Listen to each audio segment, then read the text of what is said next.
Simulan natin dito mga idol. Coach Tim Con sinigurado ang pagiging available ng big man natin na si Kai Sotto para sa nalalapit na FIBA Asia Cup ngayong Agosto. Well, kung bago ka lang, please huwag mo nakakalimutan na mag-like and subscribe. Maraming salamat po mga kaibigan.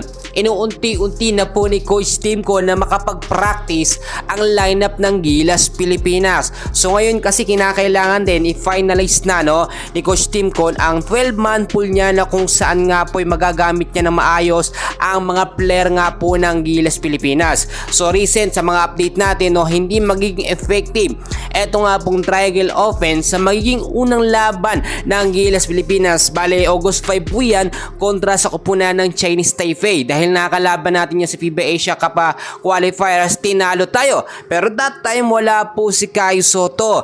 May mga update din tayo nakuha na eto nga pong si Kai Sotto by November pa pwedeng makapaglaro. Ayon na rin yan sa kanyang kupunan na Coach Gaya Alphas. Pero ayon kay Coach Tim Con, so far okay naman ang kondisyon ni Kai Sotto. Kung ito'y mapasama sa lineup ng Gilas Pilipinas, hindi ito pupwersahin or bibigyan ng napakahabang minuto o oras para nga po hindi mapwersa or mapasama ang kanyang ACL injury. Ayon na rin sa ating mga update mga kaibigan, si Coach Tim Con ay nagla-line up ngayon ng mas malakas na sistema. Ang sinasabi ko mga kaibigan, more on magpo-focus si Coach Tim Con sa pagpapalakas ng depensa ng ating Gilas Pilipinas. Magiging available pa rin mga idol, makinig po kayo ito si Junmar Fajardo, si Scotty Thompson, CJ Perez, Justin Brownlee at si Carl Tamayo. So madadagdagan pa yun mga kaibigan, hindi pa naman yan ang talagang magiging player lamang ng Gilas Pilipinas, posibleng madagdagan pa yan. At yung sinasabi ko na posibleng panibagong big man, aabangan natin yan.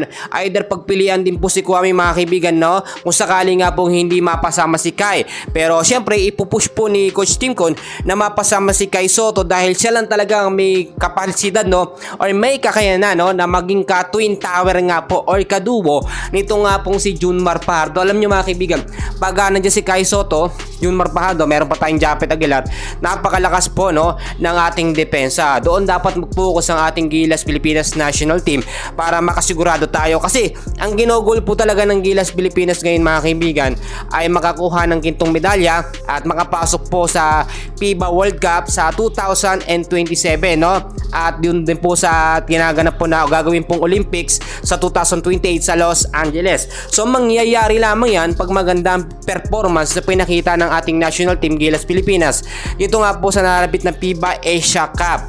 Pagdating naman ng August 7, kalaban naman ng Gilas Pilipinas ang New Zealand. Medyo matatangkad ang mga player na ito, so kinakailangan talaga si Kai Sotto. Pero kung sakasakaling mga kaibigan na mangyari yung hindi natin inaasahan, hindi makapaglaro si Kai, may plan B naman itong si Coach Tim Con. Yan muna ang update natin sa ngayon, and please huwag niyo kakalimutan na mag-like and subscribe. Maraming salamat po.